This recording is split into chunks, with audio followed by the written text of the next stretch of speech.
No Credits Rolled. Hello everyone and welcome to episode 4 of No Credits Rolled, where we play the games and sometimes we even finish them.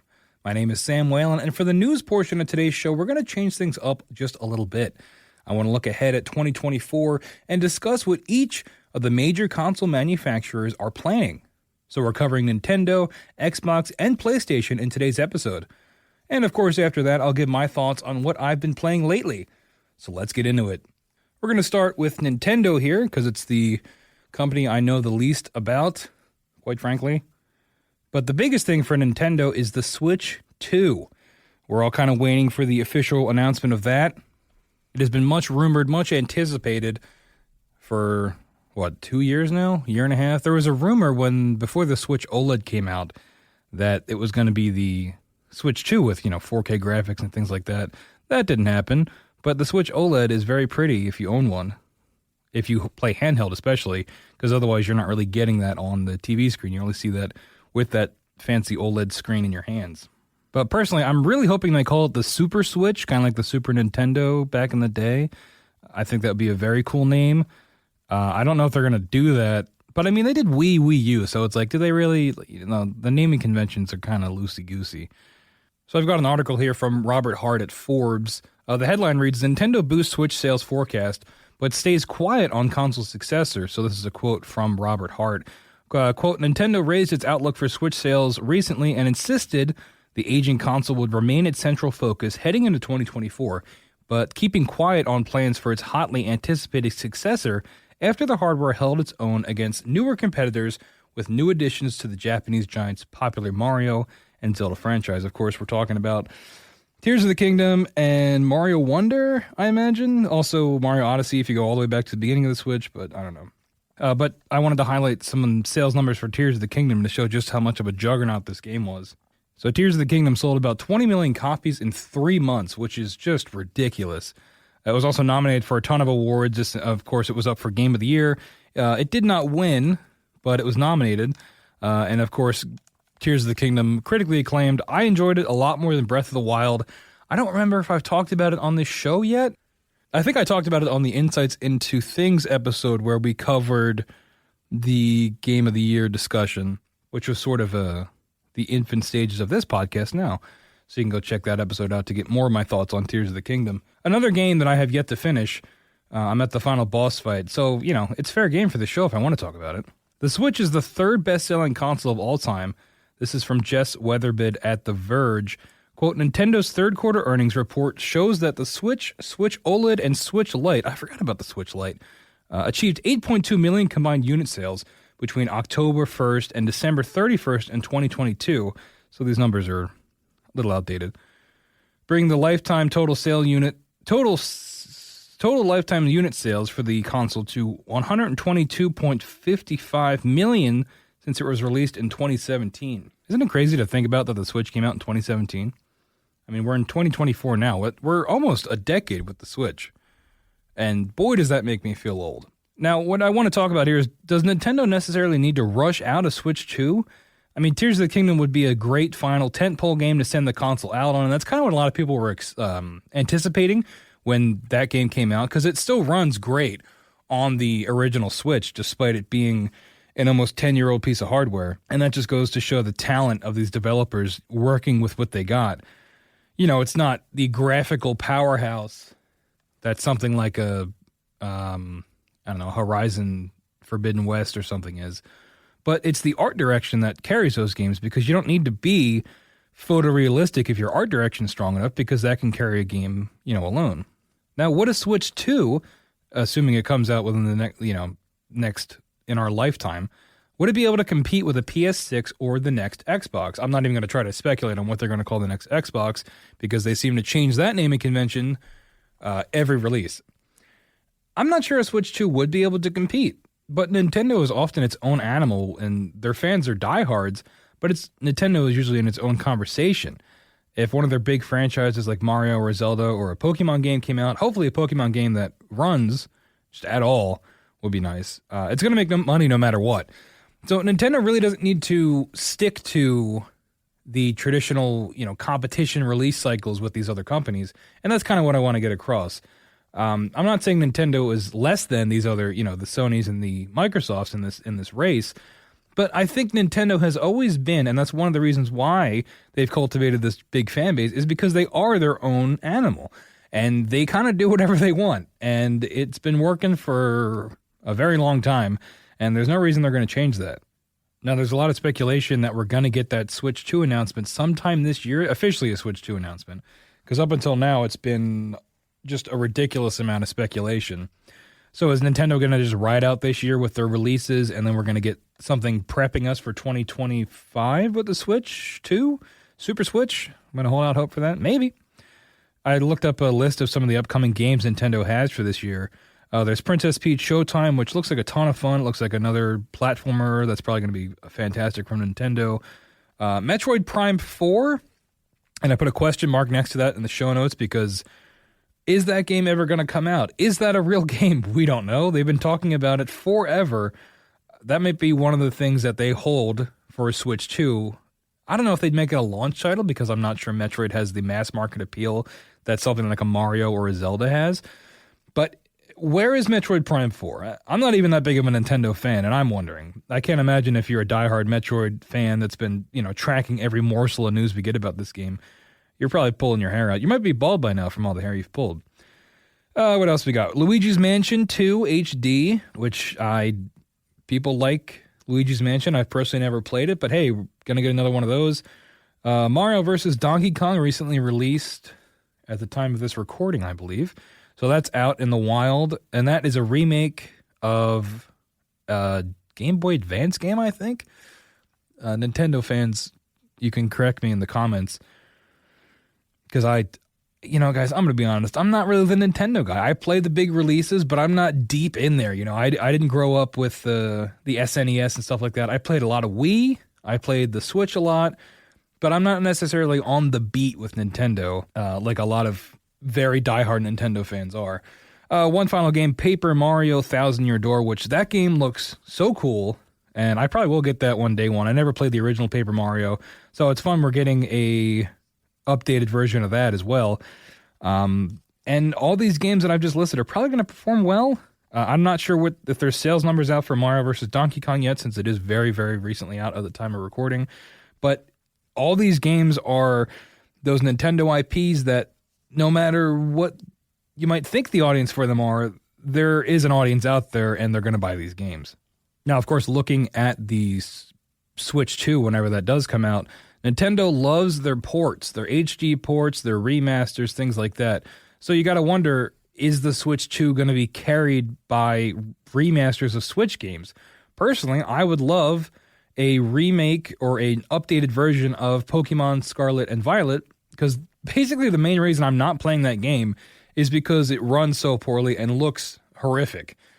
I'm barely even in it because it is just a nightmare to look at. I know people love that game, and apparently it's supposed to be a pretty good Pokemon game, but I can't get past the bugs and the presentation, the visual presentation of that game, and the technical performance of that game. I don't know, sue me. But with a Switch 2, assuming a Switch 2 can do, things like 4K and that increased processing power we're hoping for, maybe there's a version of Pokemon Violet that comes out that is, up to the standards we hope for. And that's another example of Switch fans and Nintendo fans being diehards no matter what. Because Pokemon Scarlet and Violet, I don't know if you listening have played it, but I cannot overstate how ugly it is.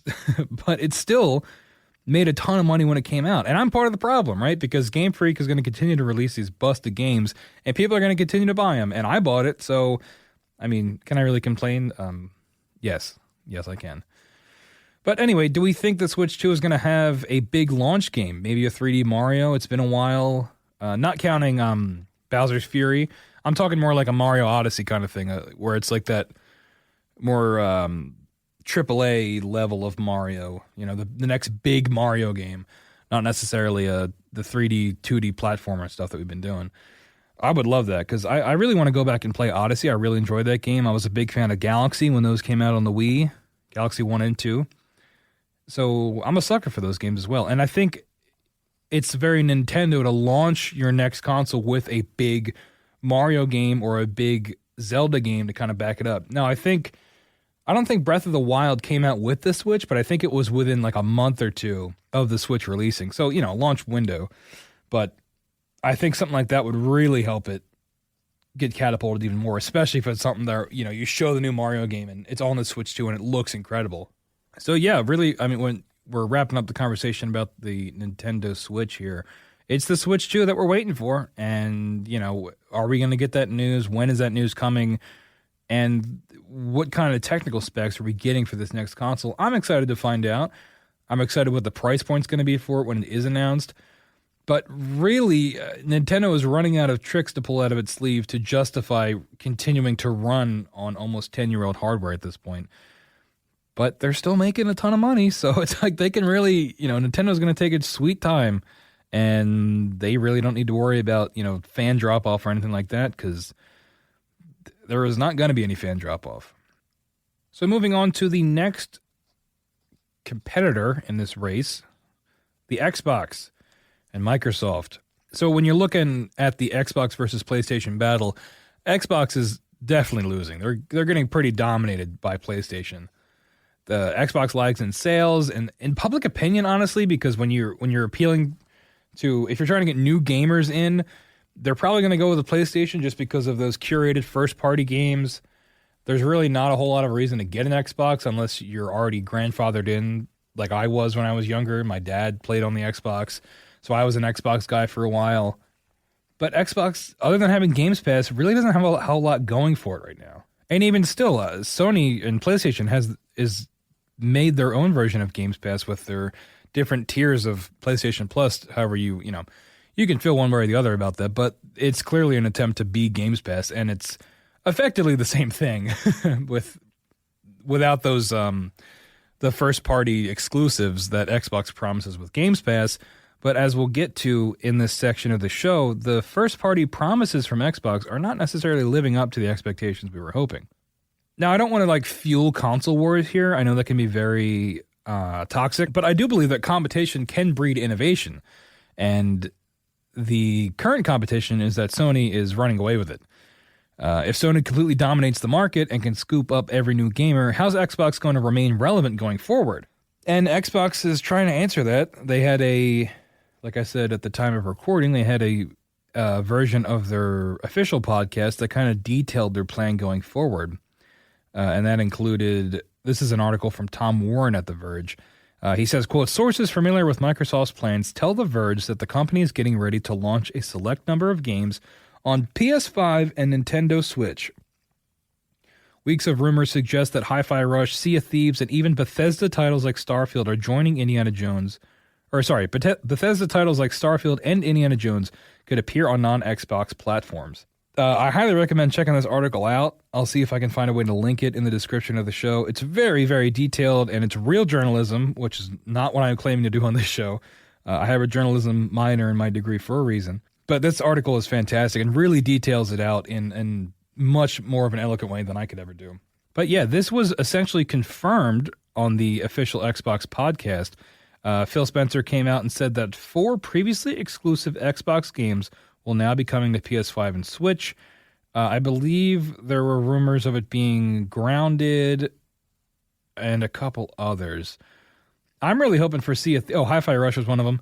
I'm really hoping for Sea of Thieves on PlayStation for purely selfish personal reasons, because I desperately want to play that game with my friends. And if that were to come to PlayStation, that would be huge. I think we'd have a ton of fun with it. And honestly, Sea of Thieves is one of those games you kind of have to play with friends, because the solo experience is there, but it is very obviously meant to be a cooperative game. And I think the more people that can get their hands on the game, the better the game is going to be, and the more people that can experience it is a positive in my book. So why is Xbox doing this change, where they're kind of moving away from the console exclusivity and sort of licensing out to their competitors ostensibly? It's because they're running out of ideas, honestly. I think it makes the most sense economically for Xbox. If they can't get their own audience on the console, they might as well, quote, sell out to other companies. That's me quoting, because, sell out's a pretty harsh word, but it's, that's kind of what they're doing. we're already seeing Sony publish games on Xbox with games like MLB The Show coming to Games Pass. But when you boot up MLB The Show on your Xbox, you see a PlayStation Studios logo in the intro, which is disorienting at first, but it's kind of an omen of this future of maybe we're moving away from these console exclusives, especially if PlayStation has won this quote, the console wars we always talk about. Maybe this is Xbox's way of saying, hey, maybe this just this isn't for us, and we're going to find another way to stay relevant in 2024 and, going forward. It does come with a lot of risks, obviously, because this is admitting defeat in a way, and it's going to make it even tougher to sell Xboxes. This is a quote from Tom Warren's article from The Verge again. He ends his article with a really great point. He says, quote, "If you can play Xbox games anywhere, including PC, the cloud, Nintendo Switch, and PS5, then why would you want an Xbox?" And that's a great point.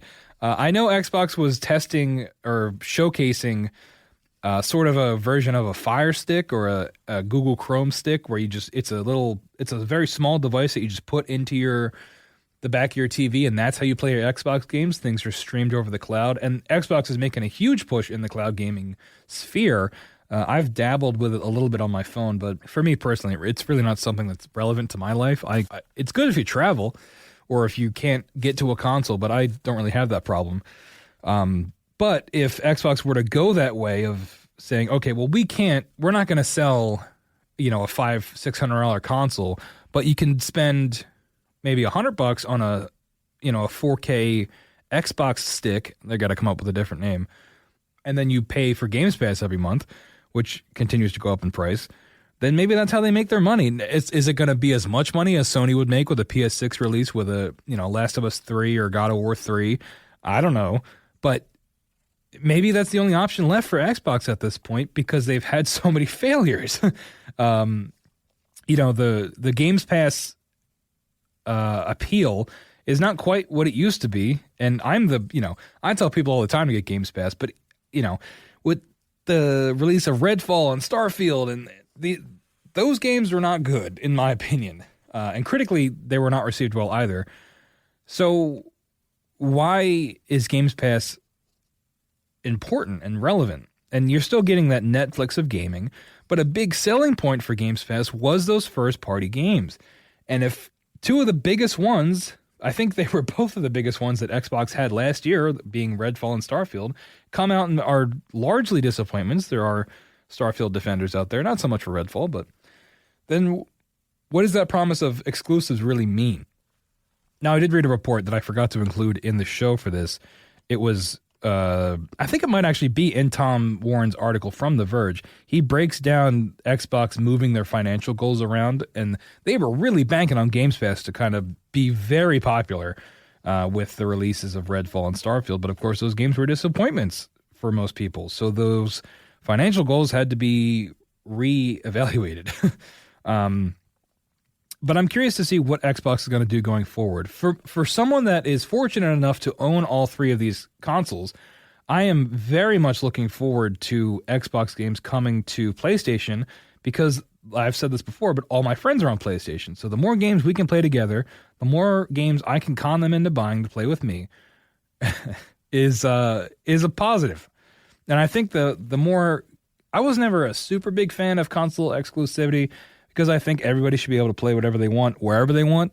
I think that makes games better. And I know that, the capitalist out there is not going to approve of that, but I think the more games that people are able to have access to, the better. And if that means Xbox is going to make their Amazon Fire Stick, their equivalent of it, and if they're going to be licensing out their games to other platforms, at least they're going to be making money off them because you're expanding your market, you're expanding your audience, and I really don't know what else they would do, right? Because you're not getting people to buy Xboxes. You don't really have the first-party suite that Sony has, and it's just I think that Xbox is never going to be able to compete with that with PlayStation. It's just not going to happen. They're a different company. They make different games. It's getting to the point where it's almost apples and oranges comparing the two when you're talking about those first-party releases. Xbox it seems to be they're angling more for the multiplayer multimedia experience, but even that is, I mean, Sea of Thieves is a big one for them. If you watch any Xbox conference, it's a lot of those kind of games. The Sea of Thieves. Grounded, they push a lot. I wasn't a big fan of that game, but I guess it's popular. Now, we did do an episode covering the developer direct, and that's games Indiana Jones, Hellblade. What was the other one called? I covered it. You can go listen to the episode. It was like the first one we did. Indiana Jones is going to be big for Xbox. Now, if they're already selling that out to other companies, is that going to diminish their profit return? I doubt it. Honestly, with something like Indiana Jones, I think if they just give that to everybody, they're going to make a ton of money off of it. And I think limiting it to Xbox might hurt their profit margin, honestly. So I think if something like that comes, a big IP like Indiana Jones from the guys that made Wolfenstein, I think that's a pretty good title to test out this multi-platform distribution thing. That and Sea of Thieves. So we'll see what happens. We will see what happens going forward with Xbox. I'm hopeful. I was an Xbox kid first. They should make a Halo game, a new one that isn't bad. I think that would help. But I have no idea what the plans for Halo are now. So anyway, moving on. So finally, we have PlayStation.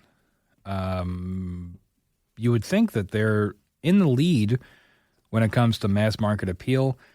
But a lot of this PlayStation news kind of ties back into Xbox. I think in the show notes, I might have the least to say about PlayStation because it's the Xbox coming to PlayStation is kind of the big headline here. Some upcoming releases for PlayStation in 2024. There really aren't that many. They're kind of taking it easy. They've got the big one is Final Fantasy VII Rebirth, which I will talk about in my review section. And Rise of the Ronin from Team Ninja. That one looked pretty cool. This is some recent news regarding PlayStation first-party games. This is from Ollie Welsh at Polygon. Quote, Sony won't release any big first-party exclusive PlayStation 5 games in any of its existing franchises this year or before the end of its next financial year in March 2025. The company admitted this in its latest financial report. This is from the report directly. Quote, regarding first-party software, we aim to continue to focus on producing high-quality works and developing live service games. I should have put that in big letters. Oh, I did later in the next bullet point. Anyway, and developing live service games. But while major projects are currently under development, we do not plan to release any new major existing franchise titles like God of War Ragnarok and Marvel Spider-Man. That's from Sony's president, COO, and CFO, Hiroki Totoki, which I should really learn how to pronounce that guy's name because I mentioned it last episode and I wasn't sure I got it right.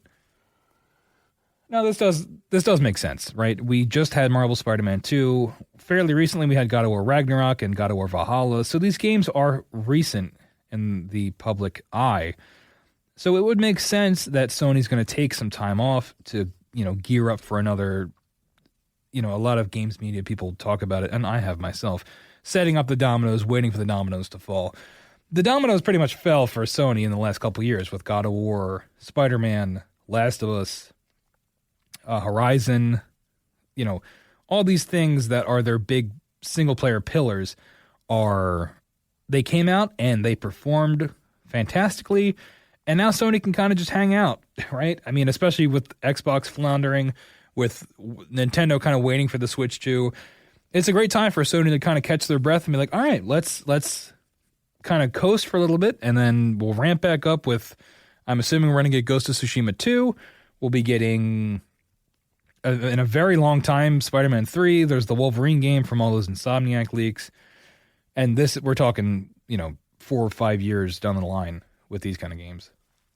And yeah, I have written here, Sony doesn't necessarily need to have another banger year with Xbox doing what they're doing and Switch doing what they're doing. And PlayStation can also continue to port games to PC, right? That's what they've been getting into with Last of Us and God of War. Now, whether those are technically successful ports is a different story. We saw the port of Last of Us and the caveman Joel. I'm not a PC gamer, but I follow a lot of them on YouTube, and there's the plight of the PC gamer where the ports, you think it would just work, and a lot of the times it just doesn't. So I think if PlayStation's going to continue to port those games, they need to go do a good job. They need to make them playable. Otherwise, that market's going to die pretty quickly. But yeah, Sony really not a whole lot to talk about. Final Fantasy is going to be the big thing. That's coming out at the end of February.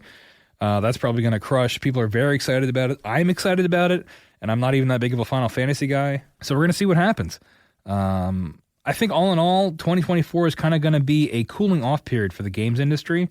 While there's some big releases like Rebirth and Indiana Jones, the big three seem to be taking a breath to see what their next big move is going to be. But who knows? The way these things work, we could have breaking news any day that tosses all this out the window. I did delay recording this a day or two to see what that Xbox news was going to be. So even that, stories are breaking every day in the games industry, the hot, fast-paced world of games journalism, which, again, I'm not a games journalist. I just quote them. But I want to know what releases in 2024 you are looking forward to. Are you excited for Final Fantasy, Indiana Jones, anything like that? If there's nothing coming out for you this year, are you looking to dive into your backlog? Part of the reason I do this show is because I have such a big backlog of games that I never finished that I'd like to get caught up on. So is there anything like that for you? You can leave a comment. You can email us. It's a big reveal I'm going to save for the end of the show, actually. More ways to get in touch with me. But let me know. I'm curious to see what you guys are playing and what you're excited for this year. But we're going to take a quick break, and when we come back, we're going to get into some game reviews. We'll be right back.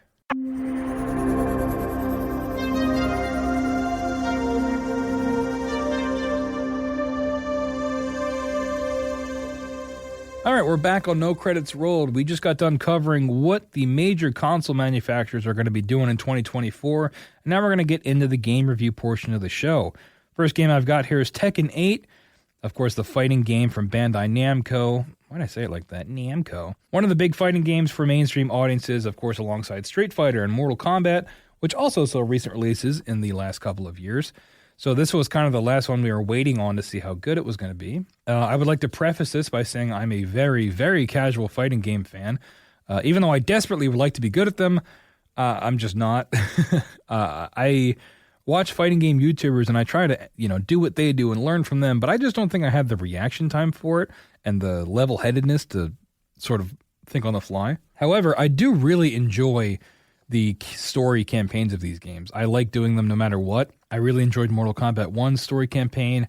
I haven't finished Street Fighters because the world of fighting or whatever it's called is it's not quite the curated single-player narrative that I'm looking for. I do like to play the arcade versions of these games, especially if there are character endings, which is one of the big reasons I decided to pick up Tekken 8. Tekken 8 is known for their wacky arcade endings. This is the first Tekken I've played at launch. I played 7 after the fact, very casually with friends. I got, Negan and Noctis and all them, and so that was fun. But I don't know Tekken very well, but I decided to pick this one up at launch just because it looked so cool. I've been following a lot of the coverage of it leading up to it, the hype for it. And now that I finally got my hands on the game, it's a ton of fun. It's visually distinct from other fighting games, and it's got a real sense of flair and dramatics that I'm really enjoying. The opening cutscene for the story, this isn't really a spoiler because you'll see it right away.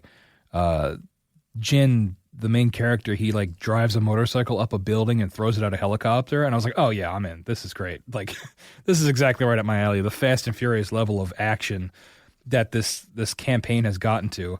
And before you know it, there's devils flying around shooting laser beams out of their head. I'm totally on board for that. There's also I didn't include this in the show notes, but there's a great little, I don't know how you can call it, a recap section kind of, because it's Tekken 8, so there's 7 other games you got to get caught up on.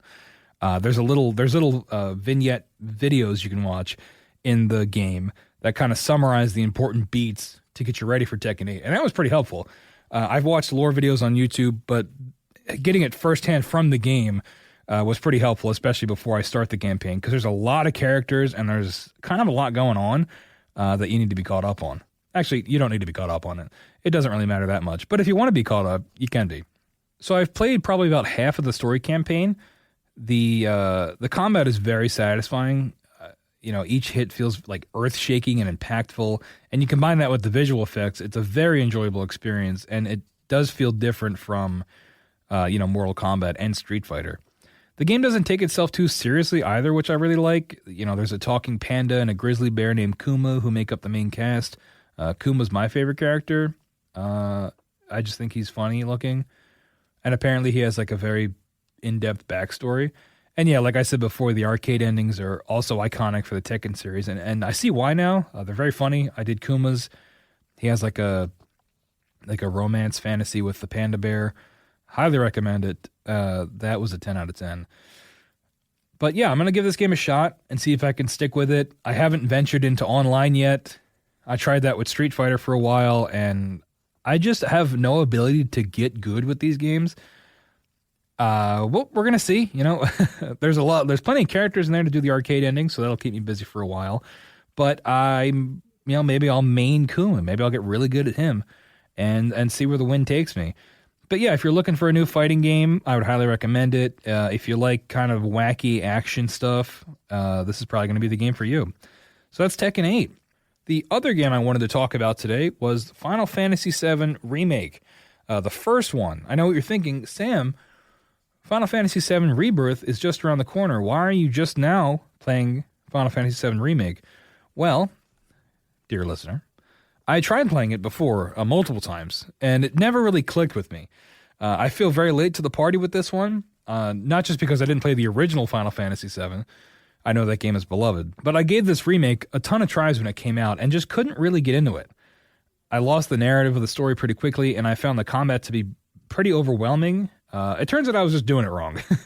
I bumped the difficulty down to easy, which you can shame me if you like, but I found that lately when I'm trying to get through these games and trying to enjoy them and have fun, that's the easiest way to do it.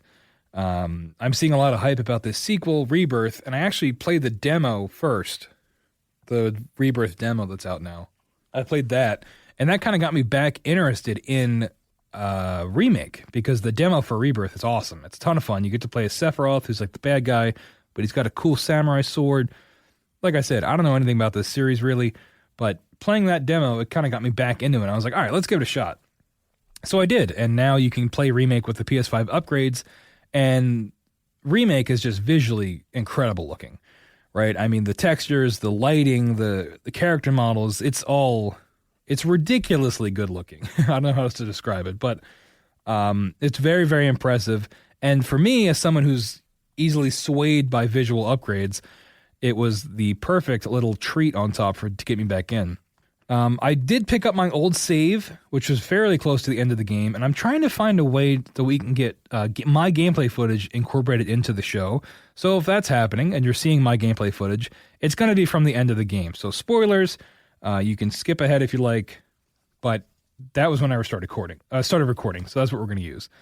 So yeah, I still don't really know what the story is, but to the part that I'm at now, I'm definitely back in on the story. I'm not back in enough to replay the whole game because I know it's really long, but it's enough to finish Remake. I think I'm almost done, and I probably will pick up Rebirth. I don't know if I'll pick it up at launch because it's, these games are very expensive, but the characters are all very, very cool, and like I said, well designed. With the combat set to easy, it's a lot more enjoyable. I'm figuring it out more. I'm figuring out what I'm supposed to be doing. And it makes me sound really dumb, and, maybe I am. Maybe I just don't pay attention. I think that might be my real problem. But I don't feel like I'm fighting for my life in every encounter, which is what I ran into before. But despite it being at the end of the game where I'm picking up, I am getting into the story and falling in love with these characters, and it makes me even more excited for Rebirth. Like I said, I played the Rebirth demo. There's a lot of quality of life changes in that game that's going to make it even more appealing to me. They pull the camera back, which is the biggest thing I noticed. In Remake, you're very tight with Cloud. You're kind of directly there with him. But in the demo for Rebirth, you're pulled back. You can see a lot more stuff. And I think that makes it a little bit easier to navigate these environments as well. For the longest time, I thought I wasn't getting a game that was beloved universally. I mean, everybody seems to love Final Fantasy VII specifically.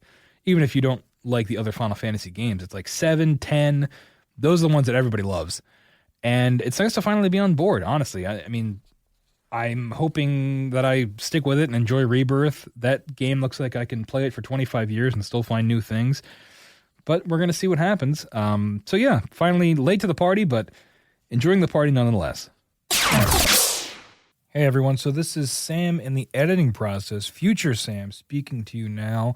As between the time of recording and the time of posting, a couple things have come up in the news, and with my gameplay of Final Fantasy VII that I wanted to hit on just before we post. So a couple things off the bat. We have Grounded now coming to Switch, previously an Xbox exclusive, now being part of that, what we talked about on the show, Xbox branching out and distributing on other platforms. So yeah, Grounded was never one for me, but if you like bugs, I think there's lots of bugs in that game, so go ahead and check that out. And I believe we've got still the rumors of Sea of Thieves and things like that that will be coming to PlayStation in the future, so check that out as well, hopefully. One thing I want to hit on here this was in the Nintendo Direct, but it was part of a larger announcement anyways, the Battlefront 1 and 2 Classic Collection. I cannot describe to you how excited I was when I saw this. When I watched that Nintendo Direct, I said that it was the thing that I was most excited to see, despite the fact that it really had nothing to do with Nintendo. They're bringing back Battlefront 1 and 2. I have it already pre-ordered on the PS5. 64-player multiplayer. We're getting all the old maps. We're getting some new maps like Jabba's Palace. They're adding new characters: Kit Fisto, Asajj Ventress. What a time to be alive, folks. What is old is new again, and I'm very excited. Now, what I would have liked, a full graphical overhaul, but you can't always get what you want. But you can get what you need. And what I need is me and my friends hopping in Battlefront 2, a 10-year-old game, and we're going to have a blast. I guarantee that. I think that's coming out in early March. So, hey, it might be a topic on the show. We'll have to see. And then I've got some things about Final Fantasy VII. I played the DLC, which takes place after the story of the main game. So it's Yuffie's story for you Final Fantasy VII fans out there. Funny story, I only know all these characters from Kingdom Hearts. So got a lot more Yuffie here. Yuffie has become my second favorite character in this game universe. Barrett is, of course, my number one. He's the best.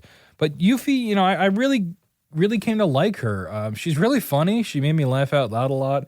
I love her energy. She reminds me a lot of like a shonen character, like a Naruto or something. She's really goofy. She's just really enjoyable to have in scenes. The combat, a ton of fun. I think the combat was a real step up in this DLC. Just the way Yuffie fights was a blast. You've also got those synergy moves, which I learned about in the Rebirth demo, but of course I guess originated in this because I played this after that. But the synergy moves where you can synergize with other characters and do these cool combo moves are very, very visually impressive looking. And I cannot wait to see more of them in Rebirth, because even the little tease we got with Sephiroth and Cloud in the Rebirth demo was a ton of fun just to see and to feel in gameplay. This DLC, of course, introduced more characters. Again, I've been pretty honest about the fact that I don't really have a super tight grasp on the story. I'm kind of just feeling it out as we go. That being said, they introduced specifically two characters in this DLC that I thought were pretty cool looking. There's like a guy with robot wings, and then there's a guy who has like long white hair, and he's like hooked up to this thing. Final Fantasy fans are probably ripping their hair out, but they look pretty cool. I like those guys. Yuffie's friend was cool while he was in the story.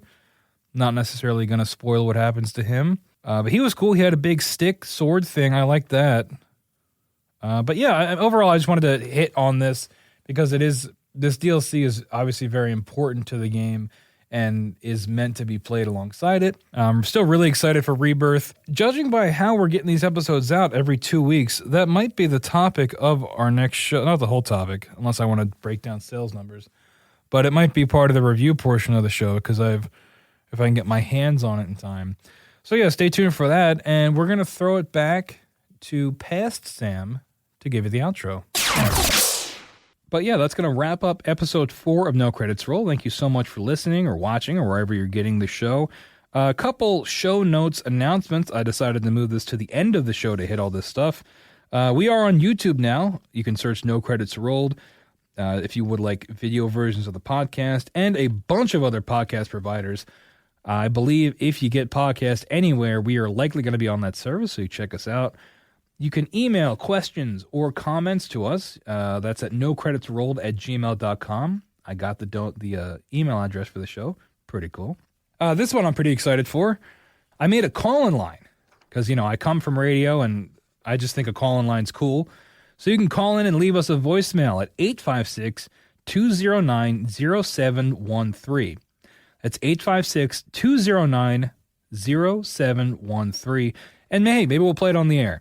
You can, leave a question, leave a comment, anything you want, and maybe we'll play it on the air. Strong maybe, strong maybe. You can also make sure you subscribe to No Credits Rolled on Spotify and Apple and everywhere else, like I said. If you're feeling generous, you can check out the Patreon. That's up and running. But yeah, that's pretty much all I got for today. Thank you so much for listening, and I will see you next time on No Credits Rolled.